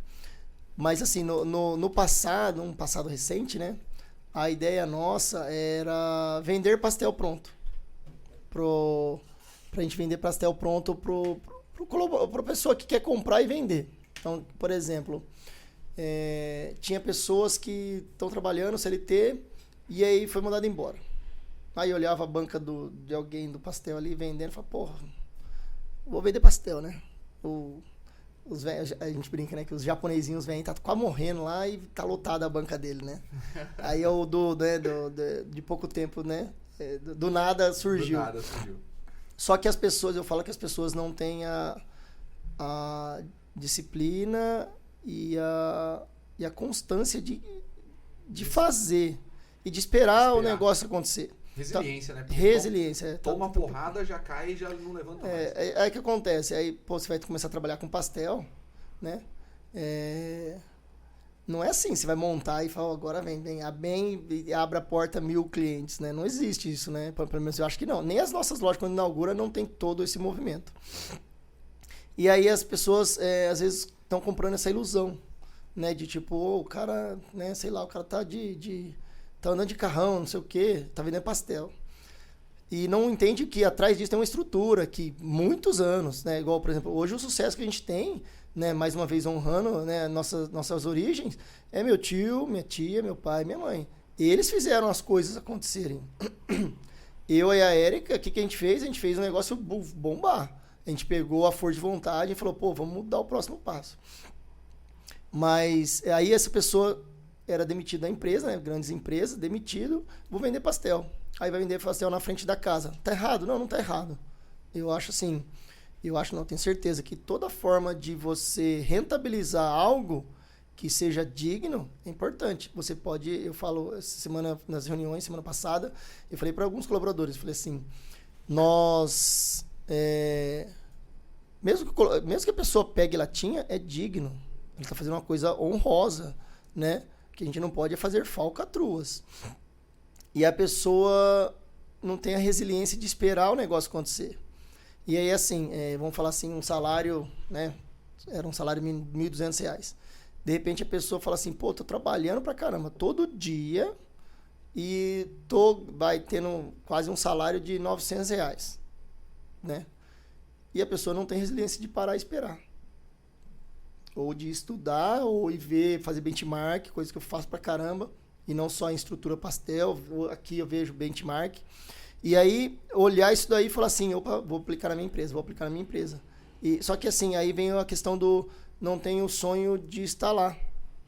Né? Uma coisa que eu sempre falo para os colaboradores, né? Quando a gente vai fazer entrevista, também, falo assim, ó, eu sei que nenhum de vocês sonhou em estar aqui hoje, mas pode ter certeza que é a oportunidade da vida de vocês. Se vocês fizerem as coisas certas, pode ter certeza que aqui vai virar uma vitrine. Né? Então, mas por quê? Porque não existe esse sonho, né, meu filho Pedro, 4 anos, o que você quer ser? Eu quero vender pastel, por exemplo. Não existe isso. Eu quero trabalhar numa 3M, numa Bosch, num McDonald's que seja da vida, mas assim, eu vou vender pastel, ninguém pensa. E aí essas pessoas acabavam desistindo. Eu falava assim, nossa, eu não tenho fé, eu não tenho 13º, trabalho todo dia e não sei o quê. Isso aqui não é pra mim, não. Isso, e aí o que acontece? A gente entrou nesse mercado lá atrás, né? Construindo a fábrica nossa, a gente começou a subir ela em 2016. 2018 a gente inaugurou ela produzindo. Com esse intuito de eu vou vender pastel para essa demanda que tem no mercado, uma demanda reprimida que, tipo, querem vender. E aí onde a gente bateu no primeiro pilar, né? Bateu no primeiro pilar. As pessoas, o B2B, ele é trabalhoso, cara. O B2B ele mata as pessoas. Porque eu tenho que dar a minha margem inteira para a criatura, né? E aí as pessoas começaram a trabalhar, começaram a pegar o pastel. Eu quero trabalhar pastel que da Yamada e tal. A gente falou, ó, não põe a marca, pode pôr até a caixinha. Tem as caixinhas assim, pode deixar a caixinha lá, mas não faz banner, não faz fachada, porque a gente tá com o sonho de formatar a marca. E aí essas pessoas pegaram e começaram a vender. Dali a pouco elas começaram a parar. Eu falei, caramba, cadê o cliente tal, né? A gente tinha um vendedor na época. Cadê o cliente tal? Ou ele foi trabalhar não sei o quê. Então, o que acontece? As pessoas não têm, né, na idade de mais novo, eles não têm, às vezes, a expertise, talvez a sabedoria de aguardar o momento certo. Porque existe esse momento, né? Recentemente eu também comentei que eu escutei que por mais que você pegue uma pessoa que não tem condições financeiras, se você der 1 milhão, vários milhões para essas pessoas, depois de um tempo, esse milhão volta para a mão dos ricos. Porque é a mentalidade dessas pessoas que tem que mudar. E não é o valor financeiro que ela está ganhando. E aí essas pessoas também, elas pegavam e aí continuavam mandando currículo. Porque é árduo, é trabalhoso, é cansativo, as pessoas não dão valor. Se eu não vender, eu não ganho. E elas voltavam para o mercado de trabalho. Aí que a gente vê a sacada de, falou, vamos montar mais loja nossa. Porque a gente já tem estrutura. E a gente começou abrindo mais lojas, mais unidades. Porque eu imagino que, de repente, vocês estão lá, né, 10 anos depois, vocês estão lá com uma fábrica gigante pela frente, você tem uma capacidade X de produção, e de repente você está vendendo ali abaixo da capacidade. É isso. E aí você precisa, correto. E aí você precisa aumentar as vendas, né? Aumentar as vendas, porque, senão você fica um canhão lá para matar uma andorinha. Isso. Aí como que você aumenta essas vendas? Vamos abrir um novo braço aqui, um novo canal de vendas, né? Que vocês enxergaram a oportunidade. Só que aí vocês começaram a perceber também que nem todo mundo é empreendedor e é resiliente, aguenta tomar porrada e continua. Então vocês começaram a abrir lojas, porque a própria loja de vocês compra da fábrica, né? Que também está dentro do grupo. E caramba, que legal. Eu até trazendo aqui um contexto aqui de uma história que a gente estava conversando uma vez, né? Eu falei assim, eu tava perguntando para você um pouco sobre a sua história, né? E você falou, morei no Japão, tal, né? E contando um pouquinho sobre a história. E aí, quando você falou assim, pô, tenho 20 lojas, eu falei, caraca, meu, tipo, sabe, quem tá de fora fazer 20 lojas é um impacto, sabe? Porque, gente, no Brasil, não é fácil, cara, ter uma empresa no Brasil. As pessoas sabem disso, né? Eu acho que lá fora também não é fácil, né? As pessoas falam que é só no Brasil, mas eu acho que lá fora também não. Por quê? Meu, você tem que lidar com o imposto, com a concorrência, com o colaborador, com a gestão, com o modelo de negócio, com a parte de vendas, com a parte de cultura organizacional. Poxa, né? Você tem ali, cada pessoa que chega para trabalhar com você, ela tem um costume, um comportamento, viveu de um jeito, sentia tal forma, né? E aí quando ela entra, todas as pessoas dentro da sua empresa, você tem que padronizar isso aí, trazer todo mundo para sua cultura, porque senão vai ficar uma cultura escrota a empresa, né? Cada um pensa de um jeito, né? Quer dizer, tem tanta coisa pra gente fazer que, poxa, cara, dar conta de 20 lojas, tem que ter ali pelo menos uma boa organização, né? Para dar conta, uma boa organização, tem que ter uma capacidade de liderança, de poder contar com um time também, com as pessoas para fazer, para entregar, né? E o legal de tudo, né, Milton, é que assim, pô, você tá aqui sentado hoje, cara, gravando um podcast aqui, você chegou até um pouco mais cedo, a gente ficou trocando uma ideia ali fora.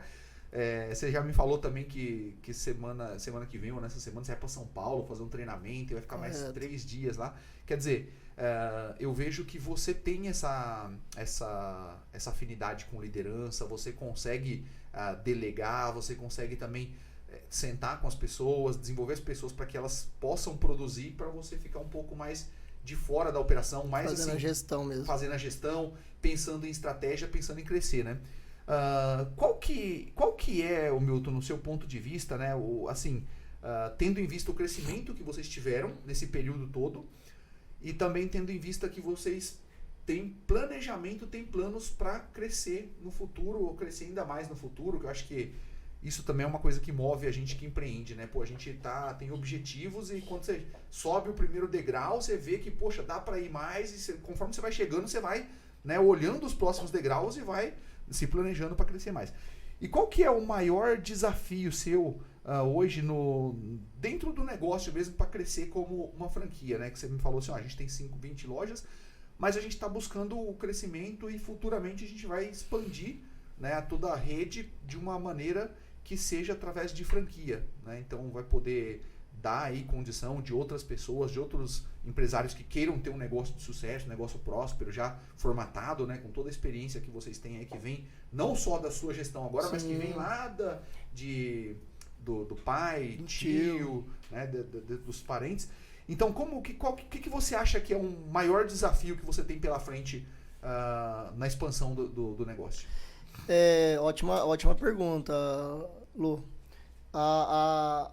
Eu acredito que o maior desafio é realmente encontrar pessoas capazes de dar continuidade.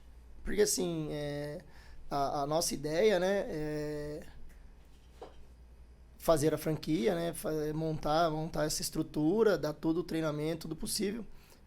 E a ideia é que as pessoas deem continuidade em toda a cultura que a gente segue, né? Eu acredito que esse é o maior desafio. Você até respondeu tudo antes, porque são culturas diferentes, pensamentos diferentes. Com certeza, tem pessoas que olham só como business. Tá errado, Milton? Não está errado. Mas, igual eu falei, a nossa ideia inicial, eu não quero só o investidor. Se fosse investidor, eu pego o banco e mete o bala e continuo crescendo sozinho, né? A gente quer dar oportunidade também para as pessoas, né? Então, assim, às vezes, é até legal... basicamente, um pouquinho do filme A Fome de Poder lá. Que a gente pegou até alguns insights lá que são pessoas que queiram vestir camisa, por exemplo, né? E com certeza esse é o maior desafio. Porque vai ter que alinhar pessoa que quer com a forma de investir, entendeu? Esse é o maior desafio nosso. Legal. O que eu vejo no cenário como um todo, o maior desafio das pessoas é lidar com pessoas, né? Isso daí eu falo para as pessoas, você, primeiro passo, tem que aprender a gostar de gente. Comece a amar aquela pessoa que está fazendo as coisas erradas, né? Comece a entender o porquê que aquelas pessoas estão fazendo. Por quê? Igual você mesmo respondeu. Cultura diferente, crenças diferentes. Cresceu dessa maneira, né? A gente brinca, né? Que um senso comum é o chinelo virar de ponta cabeça, né? Não sei se você tem isso daí. Tem isso daí? Tenho. o chinelo virar de ponta cabeça, né? Aí se virar não desvirar, alguém morre da família. Esse é uma crença, é um senso comum. Já aconteceu no passado, como que é? Manga com leite, né? Mas você sabe que essa história... É história, né? Tem uma história. Sim. Eu fiquei sabendo, não sei se é essa história que você vai contar, mas eu fiquei sabendo que esse negócio da manga com leite é porque na época dos escravos tinha os pés lá carregados de manga, cheio de manga, e tinha muitas vaquinhas com leite também. Então, perfeito. O cara escolheu, ele chupava a manga. E assim, o porquê que não pode, né? Porque os senhores feudais lá, não sei se é essa palavra, né? Os fazendeiros falavam assim, ó, se comer manga e tomar leite, morre. E aí, então, o que acontece? Virou esse negócio. Até hoje existe isso daí. Até hoje existe. Então, tipo assim, é uma crença que, né, você, muito estudado, né, parabéns. Você sabe que, tipo assim, nossas crenças de hoje não é meu pai, né, não é seu pai, sua mãe, né? São crenças de passados, né? 4 gerações para trás, no mínimo, que a gente vem carregando, que a gente precisa tirar aí. Por exemplo, eu tenho o filho Pedro. São crenças que a gente... Por exemplo, a gente usa bastante a questão de inteligência emocional em casa, né? Ah, tem problema? Também tem problema, tem BO. Mas assim, tem coisa que, por exemplo, pro meu filho eu evito falar não. Por quê? É a palavra que a criança mais escuta na vida. Né? Então, assim, nós não pode, ó, Pedro, vem aqui, ó, toma cuidado com isso daqui, é isso. E aí, se ele enfiar o dedo lá, o problema é dele. Ah, vai tomar um choque? Vai. Mas ele vai aprender, porque foi falado que não pode, né? Então, por exemplo, que tem que evitar. Mas eu falo que é isso, né? E aí lidar com pessoas. E assim, as pessoas que não souberem lidar com pessoas, infelizmente estão fadados ao fracasso, né? Exatamente. Toda empresa tem pessoas e a gente tem que saber lidar, né? Ô Milton, e legal, bom, você é uma pessoa que já tem aí um sucesso empresarial, já está empreendendo aí. Quantos anos de empresa? Você. Eu, nessa gestão nossa aqui, né, eu falei, né, pra você, eu nasci empreendedor, né, na verdade, meus pais eram donos de banco de fruta, né, então eu ia pra feira, diz a lenda que meu pai, que eu vendia fruta com 7 anos de idade, e hoje eu tô com 20, tô com 42, faz 35 anos que eu entendo assim, que eu vivo isso daí, mas nessa gestão, pastelaria Amada, desde 2012, fevereiro de 2012. Então, esse ano a gente vai completar 11 anos. E é lógico, né? Mas, Milton, então faz 11 anos que vocês têm esse sucesso? Não, o sucesso foi recente, né? E a preparação não foi 11 anos. A preparação foi lá atrás, né? A vida toda. Igual eu falei, né? Um pouquinho da história que eu trabalhei com meu tio, fiz burrada pra caceta com ele, né? Fiz muita coisa errada. E aí eu falo que eu aprendi muito lá. Né? Então eu tinha essa liberdade, então aprendi muito. E no nosso negócio aí, como eu já tinha feito algumas burradas, aí você vai melhorando. Né? Ô Milton, e a empresa, então, desde quando começou lá com seu pai e com seu tio, quantos anos? Agora vai fazer 29 anos. 29 anos. 29 anos. Desde 94. Legal. E aí eu falo que no começo não era pastelaria Amada, né? É legal contar essa história porque era uma banca de pastel. Eu falo assim... Hoje, né? Hoje a gente tem, né, a missão, visão e valores. Nosso não é só um quadro na parede, né? É uma coisa que a gente vive, né? E o propósito meu e da Érica é fazer com que a empresa vire centenária. E como eu disse, hoje eu estou com 42 anos, a empresa tem 29, automaticamente eu não vou estar aqui quando a empresa se tornar centenária. Mas eu tenho certeza que a gente vai fazer isso acontecer. Legal. Então, assim, e o que nos move, né? A gente está até conversando mais cedo, o que nos move é isso daí. O dinheiro, ele vai vir. Ele é consequência do trabalho que a gente está fazendo hoje, né? Hoje, se eu estou aqui sentado com esse podcast, pode ter certeza, tem um batalhão de gente fazendo o negócio acontecer lá, encantando. E aí, muitas das vezes, você dá esses treinamentos, né? De liderança, de comportamento, né? Na empresa. Eu aprendi que, muitas das vezes, o dono da empresa, dentro da empresa, ele atrapalha a empresa. É lógico que a gente tem que entender a situação que a empresa está, né? Você iniciou a empresa agora e você já quer ficar na janelinha, não dá. Você tem que pôr a mão na massa, né? A gente não é aqueles empresários maravilhosos que tem um monte de investimento, que, né, faz as coisas acontecer, tem pessoas, né? Então a gente tem que pôr a mão na massa no começo, né? Aí trazendo para esse lado do como que construir, tem que pôr a mão na massa. tem que aprender a gostar do chão lá, de fazer o negócio acontecer. Legal. Ô Milton, e qual que é hoje então, hoje vocês estão formatando o negócio, né, para virar uma franquia, e daqui para frente, por exemplo, qual que é os planos que vocês têm aí, para quando mais ou menos, uma data, não precisa ser uma data específica, mas para quando mais ou menos vocês pensam que já vai começar a operar no modo de franquia, né? Eu imagino que vocês vão fazer um teste primeiro para entender, né, o perfil da pessoa que está comprando também, para entender o que vai ter que ajustar antes de começar. Isso. Perfeito, ótima pergunta também. O que acontece? Na verdade, era pra gente ter terminado tudo isso daí no final do ano passado, né? Aí, como você sabe como que é, né? A gente é procrastinador. E aí, qual que é a ideia, né? O ideal é sempre contratar uma empresa, né? E é assim, eu sou muito assim, você oferece seu serviço, legal. Me indica um cliente para mim conversar com o seu cliente. Quero ver quem que é ele. Não sei se isso eu trouxe da cultura japonesa. O japonês é muito desconfiado, né? Então, assim, só que assim, a hora que ele confia também, fecha os olhos, tá, manda embora. E a ideia nossa, né? Na verdade, nós já temos, né, um modelo rodando na unidade de Hortolândia. Tem a unidade de Hortolândia, que é empresários amigos, né? Que fizeram curso de empresários, né? Eu falo que esse mundo de treinamentos é importante, né? Pra gente abrir a cachola mesmo, porque a cabeça é muito dura, né? Eu aprendi lá em cursos, né? Que a xícara é cheia, né? Se continuar cheia, qualquer coisa que vai entrar vai cair, né?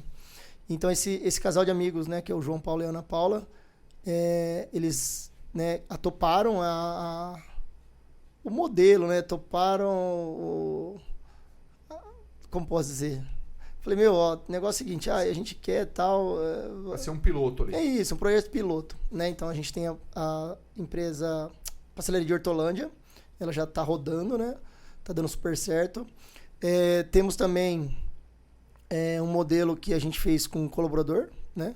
Que é o Thiago e o Paulo, que é a unidade do Matão. Que aí, nesses dois casos, nós somos sócios, né? Então, assim, tem um membro da família dentro, né?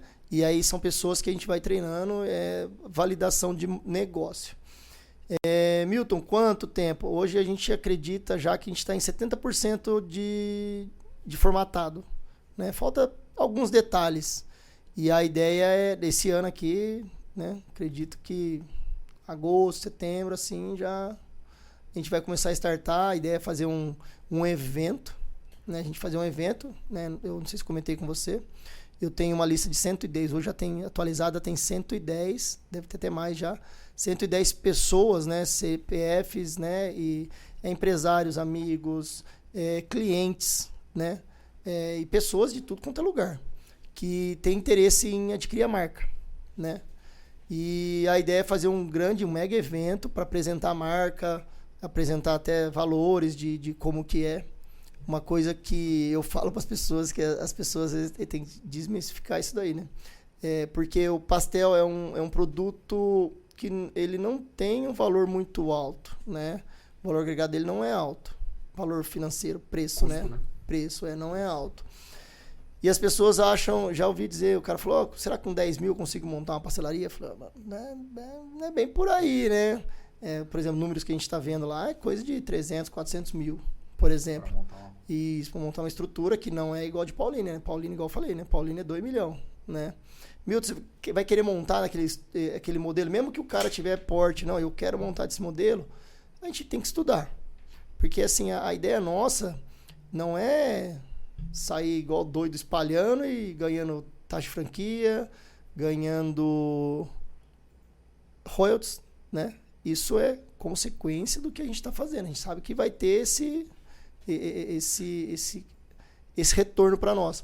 Mas a gente não quer fazer isso por conta do dinheiro, né? A gente quer que dê continuidade. Então, assim, abrir uma loja em Yamada, essa loja, quando ela for aberta, ela não vai fechar. A ideia dela é que ela continue crescendo, prosperando. Ela pode abrir em outro lugar maior. Mas, assim, tive que fechar lá porque não deu certo, a gente fez estudo e não deu certo. Uma das coisas, né, que a gente está conversando até que deve se evitar, né? Promessas milagrosas, né? É igual eu falei, nada, né? Para ter esse sucesso, foram 29 anos, né? Alguém se ferrou lá no passado para fazer o negócio acontecer e aí deixou as portas abertas para nós pegarmos e melhorarmos. Simplesmente isso. Mas o serviço pesado foi feito lá atrás. Então, a gente foi crescendo nessa estrutura. O primeiro carro que eu aprendi a dirigir com, sei lá quantos anos eu tinha, 94, tinha 14, 15 anos, não tinha carta ainda, lá no estacionamento, lá onde a gente tem um CD hoje, era uma Kombi azul. Então ia pra frente, ia pra trás, ia pra frente, Kombi da feira, ia pra frente, ia pra trás. Tipo assim, vamos aprender a dirigir, por exemplo, né? Não pode ser na rua, né? E então assim, tomar cuidado, porque infelizmente no mercado existe muito, não vou falar que blefe, né? Que às vezes muita coisa dá certo porque a pessoa pegou alguma chave, alguma ideia, né? Um insight. Mas assim, pessoas oferecendo coisas que às vezes não... Duvidosa. É complicado, né? E aí, por quê? Porque quanto mais lojas eu abro, imagina, eu tenho 110 pessoas, vamos falar que 50 pessoas compram. A gente está falando de taxa de franquia, sei lá, de 80 a 100 mil, faz de conta, né? Ou menos, né? Vamos falar que 80 mil. 50, 4 milhões. Quem não quer ter 4 milhões no bolso? Entendeu? Mas, de novo, não é sobre esse dinheiro. É sobre continuar crescendo e construir um legado. Fazer com que a empresa vire centenária. Então, igual eu falo, da mesma forma que a gente entrevista colaborador novo na empresa, vocês, empresários, fiquem espertos que vocês vão ser entrevistados. Por quê? A ideia da Yamada não é colocar qualquer pessoa. É colocar pessoas selecionadas, pessoas que vão dar certo. Pode ser que daqui, sei lá, 20 anos, 10 anos, que hoje é muito rápido, né? Daqui 5 anos, a gente mude um pouco a estratégia. Mas a ideia é isso daí. Inclusive, tem um dado legal que, né, eu, meu irmão, né? A gente fala que o conselho, né? Hoje a gente tá muito chique, né? Então, assim, hoje eu sou o diretor da fábrica e a gente tem um conselho, né? Que são sócios, né? Meus pais, meus tios, o meu irmão Michel, minha cunhada Patrícia, a Érica e eu. E o Gabriel, meu sobrinho, que é filho do Michel. Então, geralmente a gente se reúne para os próximos passos. Como que a gente vai fazer, o que a gente vai fazer. E aí, insight de tudo quanto é lado. E eu tenho que ficar anotando lá, né? Para a gente poder fazer isso. E uns anos atrás, a gente falou, até 2030 a gente vai ter 100 unidades nossas. 100 unidades da Yamada. Então, assim... eu falo que, lógico, olhando o planejamento, a gente está atrasado, né? Está acabando janeiro já. E aí, se a gente parar para olhar, são 80 unidades em 8 anos. Então, é 10 por ano. Então, a gente já perdemos um mês já. Mas são dados, assim, que, de novo, é impossível, Milton? Não. É possível. Ao mesmo tempo que a gente vai, a todo momento, fazendo planejamento, olhando para frente, fazendo estratégias, avaliando riscos, né? Pandemia... Aí é mudança de governo, porque todo governo, quando muda, chacoalha o sistema, né? Então, assim, mas você quer abandonar? Não. Eu tenho certeza que eu uso uma frase de um treinamento, né, também, que o melhor está por vir, né? Eu tenho certeza que amanhã será melhor do que hoje. E a gente vai sempre vivendo isso aí, aproveitando hoje, sendo grato, né, dando graças a Deus, né, pela nossa graça e dando o próximo passo, né? Então, o sonho, chegou no sonho lá, 100 lojas, de repente a gente faz 100 lojas em 2028. Mas quando a gente chegar nisso daí, pode ter certeza que o negócio aumentou lá para frente. E assim, vira uma bola de neve positiva. Porque eu tenho certeza que quanto mais lojas a gente abre, mais pessoas a gente vai conseguir contratar. Mais oportunidade de trabalho a gente vai dar. Então a gente vai ficar girando essa economia. Legal. Empreender é gerar oportunidade, né, Milton? Poder ajudar o nosso cliente, né? O cliente tem um problema ali, ele está precisando se alimentar, ele precisa que alguém ajude ele, a gente vai lá e ajuda. O colaborador vai receber uma boa proposta de emprego também, vai receber uma proposta de crescer na carreira. Eu acho que paga mais imposto, ajuda o governo a ajudar a família brasileira, né? Então, quer dizer, a gente empreender é lindo e maravilhoso. Só não é legalzinho, né? Mas é lindo e é maravilhoso. É saber o bem que a gente está fazendo. Desculpa cortar você. A gente brinca, né? Enquanto que os empresários falam assim que no Brasil o empresário é igual pular de paraquedas, só que construir o paraquedas na queda, né? A gente constrói o paraquedas na queda. Porque assim, quanto mais você cresce, mais imposto você vai pagar. Então assim, eu quero ficar milionário. Legal. Você sabe que você vai ter que pagar, tem que honrar com as suas obrigações, então mais imposto você vai pagar. E tá tudo certo, faz parte do processo. É bom? Não é tão bom.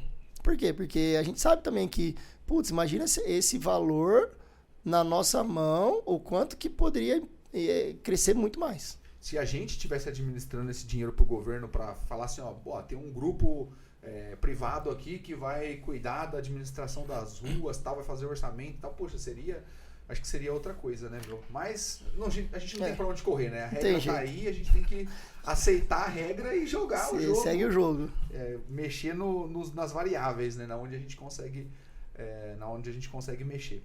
Bom, legal, Milton. A gente falou aqui, então vocês estão em estruturação, né, para crescer com um modelo de franquia. Qual que é o principal benefício que você acredita que uma pessoa tem ao comprar uma franquia? Ao entrar para o grupo através de uma franquia? Isso. A ideia é não só no grupo Yamada, né? Eu acredito que a principal ideia é porque a gente vende nosso know-how. Queira se enganar, a gente vai dar tudo mastigado. Todo o sofrimento que nós passamos no passado, com certeza essa pessoa não vai passar. Ela vai passar outros sofrimentos que com o decorrer do crescimento, isso faz parte. Crescer dói. E aí, né, quem está disposto a pagar esse preço, né? Então assim, mas eu achei que ia, né? Não é bem assim, né? Eu falo que você comprar uma franquia, não é você ser investidor anjo, né? Que você põe o dinheiro lá e deixa os negócios, né? Fazer o negócio e comprar, né? E é lógico, né? No futuro, quem sabe, né? Um dia a gente também consiga chegar nesse patamar, né? De investimentos, né? Tipo assim, ser investidor anjo. É legal que, igual eu falo, para mim, Milton, né? Eu falando sobre mim.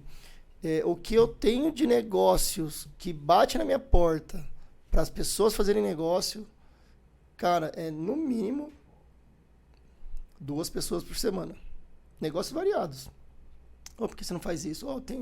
Oferecendo negócio pra gente. Oportunidade tem um monte. Oportunidade tem um monte. E assim, igual eu falei, né? Recentemente eu estou mais cristão, né, ainda, né? E eu sou desse detalhe que Deus, ele deu oportunidade para todo mundo. Todo mundo, na minha cabeça, né? Tudo já está escrito, né? Eu já estudei muito, estudo ainda física quântica também. O universo está aí, ele faz tudo para nós. Vai a gente ir lá e resgatar o que é nosso. Só que, infelizmente, no meio do caminho, existem distrações.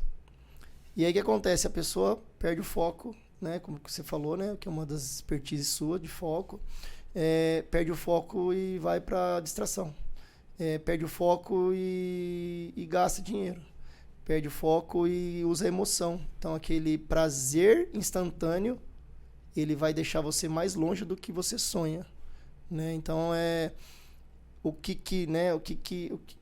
qual o lado que eu penso, né? Que traz o benefício, né? É você pegar um negócio que já está dando certo. Tanto que, por exemplo, quando a gente for formatar lá, o cara... Deu brilho no olho do cara, né, da empresa lá. E quando a gente falou que a gente tem já, né, rodando 20 unidades, na época acho que era 17 unidades, o zóio do cara brilhou. Ele falou, louco. Porque ele falou, aí onde entra que eu falei pra você que o lado é ruim, né? Ele falou, tem nego que tem a ideia, montou o negócio faz 1 mês e já quer fazer franquia. Ele falou que tem de gente fazendo isso, um monte. Querendo vender a franquia. Porque aí é recorrência, né? Ele tá pensando no dinheiro, que é recorrência, que agora aquela royalties, taxa de franquia vai vir pro meu bolso. Tá errado, Milton, né? Errado eu falar que tá errado, né? Porque aí cada um, né? Mas assim, o cara falou, você é louco, né? Aí os caras queriam até...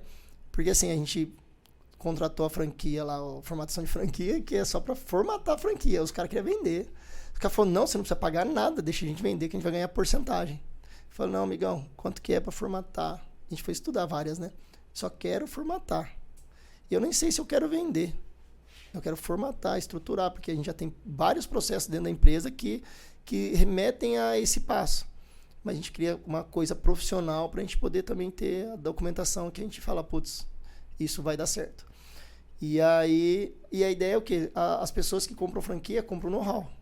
Compra a ideia, a marca já andando. É lógico, você vai montar um pastelzinho hoje, dependendo do lugar, até você fazer ele crescer, ele demanda tempo. Você tem que se diferenciar em qualidade, que é obrigação. É uma coisa que a gente, né, pega bastante, né? Nosso foco maior é atendimento, que também é obrigação, mas infelizmente as pessoas não dão. Então, assim, eu falo para as pessoas assim, por que o cliente resolveu vir na Yamada hoje, nos nossos treinamentos? Por que o cliente resolveu vir na Yamada? Se ele tem grandes marcas, McDonald's, Burger King, o Zé da Esquina, o Boteco de não sei quem. Por que ele resolveu vir na Yamada? É para ele ter uma experiência diferente, algo diferente. E a gente tem que entregar isso daí, né? Ah, Milton, mas então você quer dizer que 100% dos seus clientes, quando eles vêm na Yamada, eles saem com a experiência no teto? Não, tem reclamação, é normal. Isso faz com que a gente observe os detalhes e ajusta a rota, né? Assim, Milton, vocês estão navegando para um lugar bacana, legal, mas a todo momento a gente está observando e ajustando rota. Um dado legal, recentemente teve um cliente que reclamou alguma coisa de um pastel. E aí, por exemplo, a gente produz mais de 100 mil pastel por mês, né? E aí, por exemplo, aí você fala assim, um pastel, qual é a relevância desse cliente? Nada, né? É nada, né? Vamos falar assim, estatisticamente, uma pessoa não é nada. Mesmo que seja 10 pessoas, não é nada, né? 100 mil dividido por 10 é 0, né? Então você fala assim, então não vou ligar para esse cliente.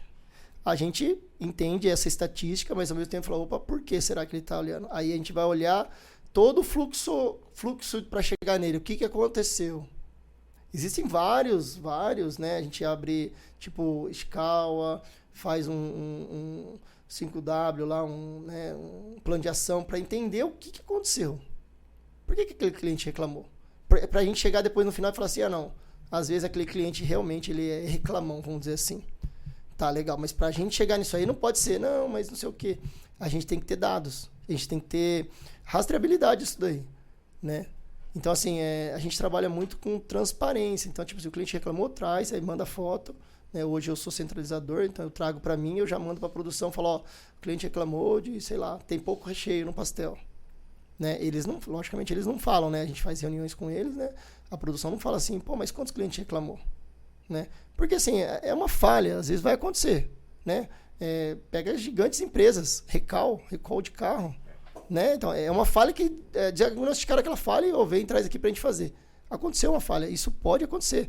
São seres humanos trabalhando do outro lado, né? Então, assim, só que eu não posso mudar toda a estrutura por conta de um feedback errado, né? Negativo ou corretivo. Mas eu preciso estar alerta àquele feedback, né? Estar alerta daquele cliente que eu falo que o cliente que ele perde o tempo de vida dele para vir reclamar, esse cliente merece palma. Porque, para eu pensar quando as pessoas viram as cotas e falam, te lascar, eu não quero saber disso daí não. Milton, e quando a pessoa não dá o feedback, tá roubando a chance que a gente tem de melhorar. De né, melhoria. Porque sem feedback a gente não melhora. E você sabe uma coisa que eu percebo, Milton, falando de feedback? Quando eu vou num restaurante, assim, normalmente quando eu vou almoçar fora, sempre quando eu vou pagar a conta, eu falo pra pessoa que tá no caixa, parabéns, a comida tava deliciosa, o almoço tava incrível. E quando as pessoas olham pra minha cara que eu falo isso, elas ficam sem graça, cara. Olha, eu dificilmente alguém agradece com um sorriso no rosto, a pessoa fica sem graça quando eu falo assim, parabéns pela comida, tava uma delícia, tava maravilhosa, avisa o pessoal da cozinha que eles estão de parabéns, as pessoas ficam sem graça. Eu percebo isso. Mas por que elas ficam sem graça? Elas não estão acostumadas com elogio. Elas estão acostumadas com a crítica. Encontrei um cabelo na comida. A comida estava salgado. Estava acontecendo isso, estava aquilo. Então, quer dizer, a gente receber o feedback do cliente quando o produto não está legal é bom. Mas, poxa, se tá bom, é legal receber também o feedback, né? Isso daí eu convido você, né? E o pessoal que vai escutar, que vai ouvir aí, que vai assistir, sei lá. Aí nas unidades. Elogie para ver a reação. Nós temos uma ação lá dentro. Mas eu não vou falar aqui, vou deixar você ir lá. Que legal. Vai lá, tipo assim, por quê? Por conta disso mesmo. Porque a nossa cultura, ela tá muito acostumada à reclamação. Então a pessoa reclama, você, desculpa, não sei o quê.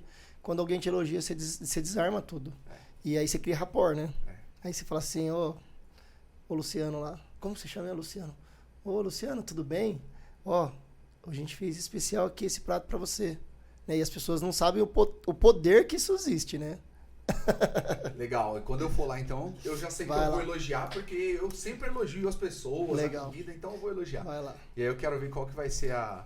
Depois eu conto em outro podcast aqui pra vocês que estão nos assistindo, tá? Bom, Milton, é isso aí. Como que a galera te encontra aí nas redes sociais? Verdade. No seu Instagram, se você tiver YouTube também, como que no Facebook? Eu vou chegar lá no YouTube, também não tem ainda não. Se tiver também aí, se você quiser passar também aí o Instagram da pastelaria isso, também. Da pastelaria é Pastelaria Yamada, com Y. Aí o meu Instagram é Milton Yamada, _oficial. E é isso, o YouTube não tem, eu tô engateando nesse mundo digital, de corporativo, que é um sonho meu também, que eu quero realizar e que eu tenho certeza que vai dar certo também. Legal. Bom, a galera que tá em casa aí, pessoal, a gente trouxe aqui hoje uma história de um cara incrível, o Milton Yamada, um cara que começou aí trabalhando aí com os pais aí, de repente com os tios, e aí hoje construiu aí uma grande empresa, já com 20 lojas, e que tá, né, trouxemos aí um pouquinho da história, um pouquinho das dores, né, dos desafios, né, Milton? Porque quem tá em casa também, eu tenho certeza que tá nos assistindo aí também, empreende, tem aí seus momentos que a gente pensa em jogar tudo pro alto, né? Pô, acabou de desistir desse negócio. Várias vezes. Né? Só que aí, de repente, quando a gente começa a pensar um pouquinho mais profundo, pô, o que eu vou fazer se eu parar com isso aqui, né? Também tem essa. Eu sou acostumado, eu escuto bastante pessoas, mentores, né? E aí, esse dia eu escutei o pessoal falar, você tem plano B? Eu falo, tenho. O plano B é fazer o plano A dar certo, né? Então, tipo assim, só tem plano A, né? É lógico, quando você vai crescendo, as coisas vão abrindo, aí você vai tendo outras oportunidades se você estiver esperto. Mas pensa que você só tem essa oportunidade e essa chance da sua vida. A hora que você tem isso na sua cabeça, você vai agarrar com as duas mãos e não vai soltar. Por que as pessoas têm sucesso na vida? Porque elas agarram com as duas mãos e não soltam. Porque isso não desiste, é resiliente, vai ter problema, vai. Milton, né? Desculpa, eu até tinha falado antes que tinha um detalhe, né? Eu deixar aqui, eu vou ficar 24 horas falar. A gente já quebrou, meu pai já quebrou, né? Já quebrou de hipotecar a casa, quase perdeu a casa, né? Eu falo que uma coisa bacana que eu aprendi com a minha mãe, né? Aproveitar para honrá-los também. Quando meu pai quebrou querendo crescer, a gente tinha uma sorveteria, ele comprou freezer, mas não tinha capital para investir, comprou tudo predatado. E aí falou, não, muita gente tá querendo o sorvete e tal. A gente fabricava o sorvete, muita gente querendo sorvete e tal. Eu vou comprar freezer então para vender, porque o cara vai pagar o sorvete, eu vou pagar o freezer, eu fico com o freezer. A ideia é fantástica. Só que esqueceu que o outro lado tinha um ser humano lá que dependia daquilo lá para dar certo. Ele tinha que pagar. E aí eu lembro que meu pai comprou acho que 10 freezer lá e virou uma bola de neve. Nossa, meu pai, graças a Deus, nunca bebeu, né? Mas fumava bastante cigarro, né? E nessa hora entrou a figura da minha mãe, que é a mãe, né, na nossa cultura é a pessoa que dá carinho, né? Ainda é, né? Talvez vai mudando isso aí com o tempo. Mas a pessoa que dá carinho, né? Que é dar o colo, dar o aconchego. E minha mãe entrou em cena. Que ela mostrou pra nós, na época, que você tem que estar em movimento. Ela vendia salgadinho, cara. Ela fazia salgadinho em casa, fritava, entregava nos bares, boteco, lanchonete. Meu, qual o rendimento disso aí, Milton? Nada, velho. Não dava nada. E, de novo, igual você falou do Steve Jobs, né? Eu olhando pra trás, faz alguns anos já, olhando pra trás, eu falo, cara, olha que minha mãe poderia ter desistido também. Falar, chutar tudo pro alto, falar, se dane. Eu falo pras pessoas na Yamada que todos os sócios, todos os fundadores, vamos dizer assim, todos eles têm várias importâncias dentro da empresa. Eu a Érica, Milton e a Érica, né? Depois o Michel, Patrícia, Gabriel, a gente só pegou e deu um tapinha, porque já tá tudo preparado. E a gente foi, né? Suamos a camisa também, mas a gente foi e deu um tapinha. Só que assim, lá atrás, ela fez o que tinha que ser feito. Porque se ela tivesse desistido, né, do casamento, porque deu errado, tal, né? Com certeza eu não estaria aqui nessa mesa sentado, a Yamada não seria quem é. Então, assim, cada ser humano, né, que eu tenho honra de honrá-los, cada um deles teve a importância dentro da empresa, que é hoje. Mas não tinha nada a ver com pastel lá atrás. Mas a minha mãe suportou coisas que a gente... Fortaleceu depois todo o restante. E não espalhou a família ficou unida, né? Então ela suportou isso daí. A gente foi trabalhar de colaborador. Então, tipo assim, cara, eu fico 24 anos falando. Muito legal, cara. Muito legal, Milton. Muito legal ver a sua história.